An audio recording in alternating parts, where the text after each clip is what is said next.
পায়েল সোম কিচেনে আপনাদের সকলকে স্বাগত। আজকে আমি আপনাদের সাথে শেয়ার করব কিভাবে একেবারে কচি সজনে ডাঁটা দিয়ে তরকারি তৈরি করবেন। যেহেতু সজনে ডাঁটা আমাদের হার্টের পক্ষে ভালো, তাই বাজার থেকে এনে আপনারা কচি সজনে ডাঁটা দিয়ে কিভাবে এই তরকারিটা করতে পারবেন সেই রেসিপিটা শেয়ার করব।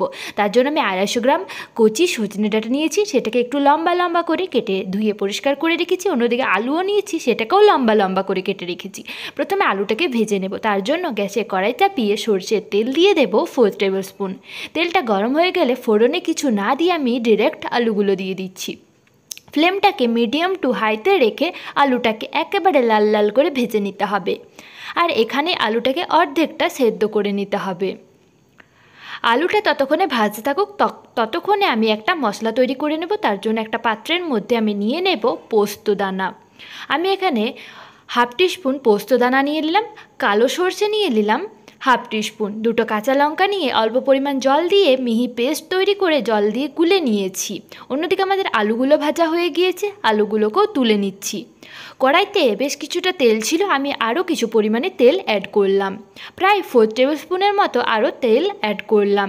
আর রান্নাটা অবশ্যই সর্ষের তেলেই করবেন। ফোড়নে 5 ফোড়ন আর দিয়ে দেব। 5 ফোড়নটাকে হালকা একটু ভেজে নিতে হবে। তারপর কচি সজনে ডাঁটাগুলো দিয়ে দেব। এই সজনে ডাঁটাটা আপনারা রেসিপিটা তৈরি করে দেখতে পারেন, আর খেতে কেমন হয়েছে সেটা আমাকে কমেন্টে জানাতে অবশ্যই ভুলবেন না। এই সজনে ডাঁটাটা ভালো করে ভেজে নেওয়ার পর আমি এর মধ্যে সর্ষে পোস্তর পেস্টটা দিয়ে দেব।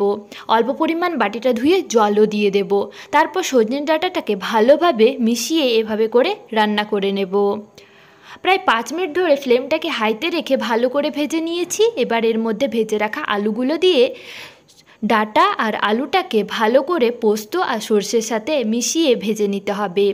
একে একে গুঁড়ো মশলা দিয়ে দেব। নুন দিয়ে দেবো প্রথমে স্বাদ মতো, আমি এখানে 1 টেবিল স্পুন দিলাম। হলুদ গুঁড়ো দিয়ে দেবো 1/4 টিস্পুন, জিরের গুঁড়ো দিয়ে দেব 1/4 টিস্পুন, কাশ্মীরি লাল লঙ্কার গুঁড়ো দিয়ে দেব 1/2 টিস্পুন, আর গরম মশলার গুঁড়ো দিয়ে দেব প্রায় 1/2 টিস্পুনের মতো। তারপর অল্প পরিমাণ জল দিয়ে মশলাটাকে ভালো করে কষিয়ে নেব এই সজনে ডাঁটা আর আলুর সাথে। খুব ভালো মতো করে কষিয়ে নিতে হবে আর ফ্লেমটাকে মিডিয়াম টু হাইতে রেখে কষাতে হবে।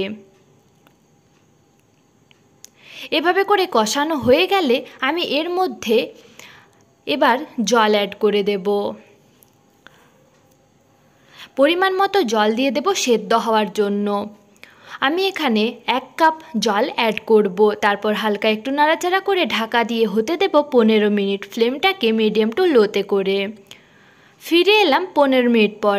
আমাদের আলু আর সজনে ডাঁটাটা সেদ্ধ হয়ে গিয়েছে আর রান্নাটা প্রায় শেষের দিকে।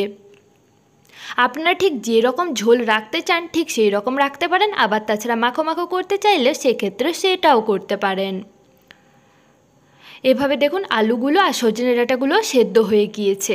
শেষে একটু গরম মশলার গুঁড়ো ছড়িয়ে দেব, প্রায় 1/2 টিস্পুনের মতো গরম মশলার গুঁড়ো ছড়িয়ে তারপর গরম ভাতের সাথে পরিবেশন করুন। কচি সজনে ডাঁটার তরকারি তৈরি হয়ে গেল। ভিডিওটি ভালো হয়ে থাকলে অবশ্যই লাইক শেয়ার কমেন্ট করতে ভুলবেন না। আর আমার চ্যানেলে নতুন হয়ে থাকলে অবশ্যই আমার চ্যানেলটি সাবস্ক্রাইব করে পাশে থাকা বেল আইকন প্রেস করতে একদমই ভুলবেন না, যাতে সবার আগে নোটিফিকেশান আপনাদের মোবাইলে চলে যায়। ধন্যবাদ।